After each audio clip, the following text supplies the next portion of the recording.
সতীপীঠের ৫১তম পীঠের মধ্যে অন্যতম পীঠ হল এই কালীঘাট।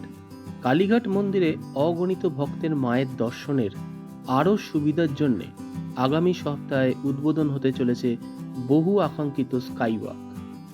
এই স্কাইওয়াকটি কোন দিনে উদ্বোধন হবে, মন্দির কিভাবে আসতে হবে, মন্দির কখন খোলা থাকে, পুজো দেওয়ার নিয়ম, মন্দিরের ইতিহাস, মন্দিরের সঙ্গে যুক্ত লৌকিক অলৌকিক ঘটনা নিয়ে যাবতীয় তথ্য থাকবে এই ভিডিওতে। এই কালীঘাট মন্দিরে কিভাবে আসতে হবে? কালীঘাট মন্দিরে আসার জন্য সবচেয়ে সহজ হলো কলকাতার যে কোনো প্রান্ত থেকে কালীঘাট মেট্রো স্টেশনে চলে আসা।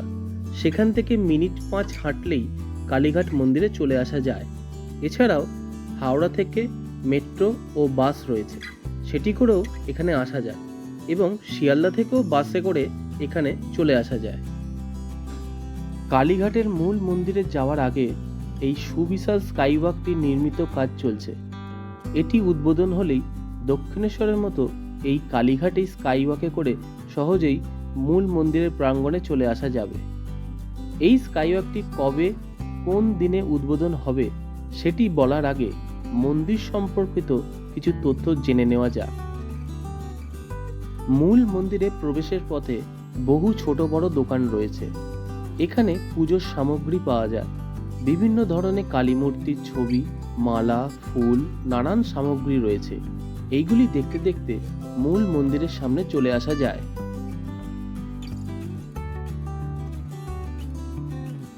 কালীঘাটের মন্দির কখন খোলা থাকে?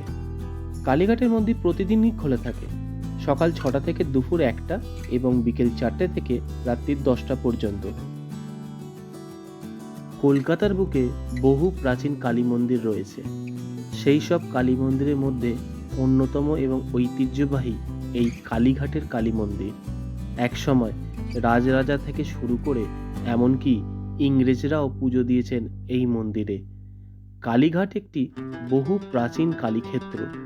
গবেষকদের মতে কালীঘাট থেকে নাকি কলকাতার নামটি উদ্ভব। ধারণা করা হয় 2000 বছর আগের গ্রিক দার্শনিক টলেমির ভারত বর্ণনাতে যে কালীগ্রামের কথা রয়েছে সেটিও আজকের এই কালীঘাট। তবে এই কালীঘাট নতুন রূপে সেজে উঠেছে, পুরনো ঐতিহ্যকে ধরে রেখেছে। সারা বছর ধরে বহু ভক্তের সমাগম ঘটে এই কালীক্ষেত্রে। কালীঘাটে বিরাজ করছেন মা দক্ষিণা কালী। মন্দিরের উপরের চূড়ায় রয়েছে 3টি কলস, একটি ত্রিশূল। বলা হয় বেহালা থেকে 2 যোজন ব্যাপী কালীক্ষেত্রের 3 প্রান্তে অবস্থিত স্বয়ং ব্রহ্মা, বিষ্ণু ও শিব, আর তারই মাঝে দেবীর অবস্থান। দেবী এখানে ভৈরবী, বগলা, মাতঙ্গী, বিদ্যা, কমলা, ব্রাহ্মী, মহেশ্বরী, চণ্ডী রূপে পূজিতা। তাই এই জায়গাটি কাশী বারাণসীর মতনই মহাপুণ্যভূমি। কালীঘাট মহাশক্তি পীঠ, সকল পীঠস্থানের শ্রেষ্ঠ। কালীপীঠের দেবী মহাশক্তি স্বরূপিণী কালী। এই কালী মন্দিরে কিভাবে পুজো দিতে হবে? সব থেকে ভালো হয় যদি নিজে নিজে পুজো দেওয়া যায়। সেক্ষেত্রে সময় একটু বেশি লাগে বটে, প্রায় 20 থেকে 30 মিনিটের মতো, কারণ লাইনে দাঁড়িয়ে পুজো দিতে হয়। বিশেষ বিশেষ দিনে পুজোর সময় অনেকটাই বেশি লাগে। আর পুরোহিত মশাই নিয়ে পুজো দিতে গেলে সেক্ষেত্রে খরচ একটু বেশি লাগে, সময়ও কম লাগে। সেক্ষেত্রে পুজো ডালি কিনতে হয়, যেটি 51 টাকা। সেটাই নিজের ইচ্ছা অনুযায়ী কেনাও যায়, আবার না কেনাও যায়।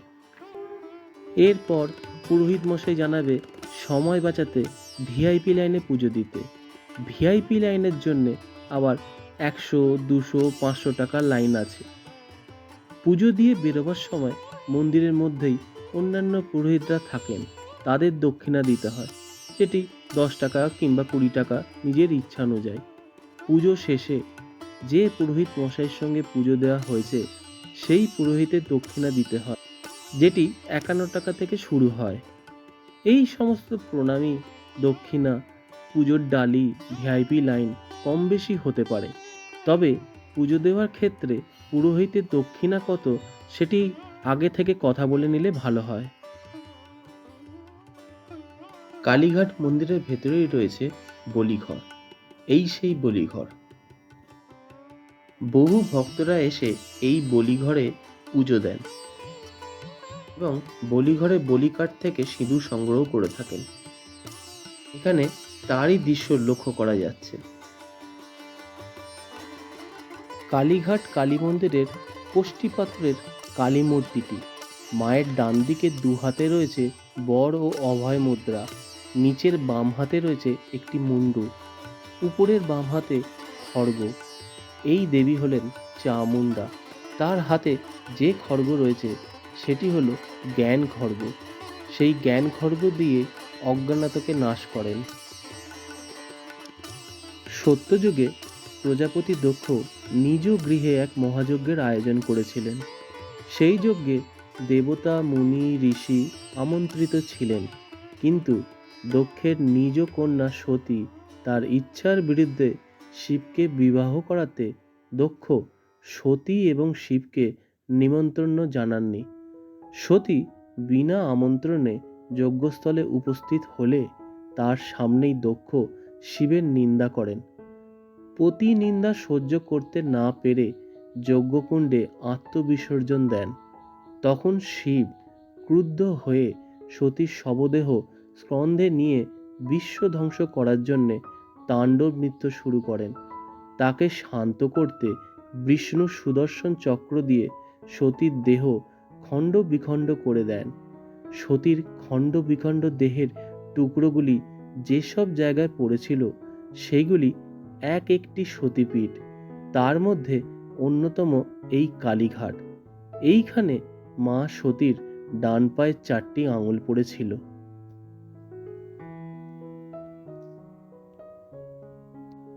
কালীঘাট মন্দিরের ইতিহাস সম্পর্কে শোনা যায়, আত্মারাম ব্রহ্মচারী নামে এক মাতৃসাধক কালীক্ষেত্রে দেবীর ধ্যান করেছিলেন। এক রাতে আত্মারাম দেবীর কণ্ঠ শুনতে পান। তাকে বলা হয়, সে যে বেদিতে বসে ধ্যান করছেন সেটি ব্রহ্মবেদী, অর্থাৎ একসময় ব্রহ্মা এই বেদিতে বসে ধ্যান করতেন। তাকে আরও নির্দেশ দেওয়া হয় যে নীলগিরি পর্বতে ব্রহ্মানন্দ গিরি নামে এক সাধক আছেন।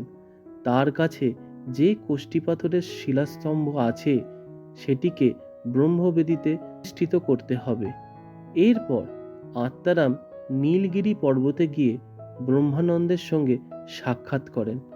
ধারণা করা হয় যে কোনো এক দৈব শক্তি বলে 12 হাত লম্বা আর 2 হাত চওড়া ওই শিলাকে কালীঘাটে আনা হয়েছিল।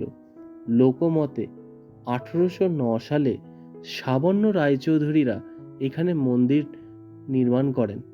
মন্দিরের উপরে রয়েছে 3টি কলস, একটি ত্রিশূল ও একটি ত্রিকোণ ধাতব পতাকা যাতে ওং লেখা। এটা তৈরি করতে 8 বছর সময় লেগেছিল। মন্দিরে গর্ভগৃহটি অতীব সুন্দর। গর্ভগৃহের উপরে অংশটি রঙিন নকশায় এক অনন্য রূপের সৃষ্টি হয়েছে। গর্ভগৃহের ভেতরে ছবি তোলা নিষেধ। মূল মন্দিরের সামনে রয়েছে নাট মন্দির এবং ডান পাশেই অবস্থিত রাধাকৃষ্ণের মন্দির। এটি 1 নম্বর গেট দিয়ে ভেতরে প্রবেশ করলেই লক্ষ্য করা যায়। রাধাকৃষ্ণের বিগ্রহটি অপরূপ সুন্দর। মন্দিরের ভেতরে 2টি শিব মন্দির রয়েছে। নাট মন্দিরের সামনেই রয়েছে বলিঘর। ভক্তগণেরা 5 নম্বর গেট দিয়ে অনেকে প্রবেশ করেন। এটিকে দক্ষিণ দুয়ার বলা হয়। মা গর্ভগৃহে এই গেটের দিকে মুখ করে বসে থাকেন। কুণ্ডপুকুরের পাশের দেওয়ালে রয়েছে 10 মহাবিদ্যার 10 দেবী বা দশবিদ্যা, তা তৈরি করা হয়েছে। এর চারপাশে টেরাকোটার কাজ রয়েছে। কালীঘাট মন্দিরের সামনেই জোর কদমে কাজ চলছে স্কাইওয়াকের। দেখা যাচ্ছে সেটি। দক্ষিণেশ্বরের মতো এই কালীঘাটে উদ্বোধন হতে চলেছে বহু ভক্তের আকাঙ্ক্ষিত স্বপ্নের স্কাইওয়াকটি, যেটি এই কালীক্ষেত্রে মা কালী দর্শনের আরও সুবিধা হয়ে উঠবে। দেখা যাচ্ছে এই সুবিশাল গাড়িতে ক্রেনের উপর বসে মা কালীর রূপ দেওয়ার কাজ হচ্ছে। শোনা যাচ্ছে আগামী 14ই এপ্রিল এই স্কাইওয়াকটির উদ্বোধন হবে।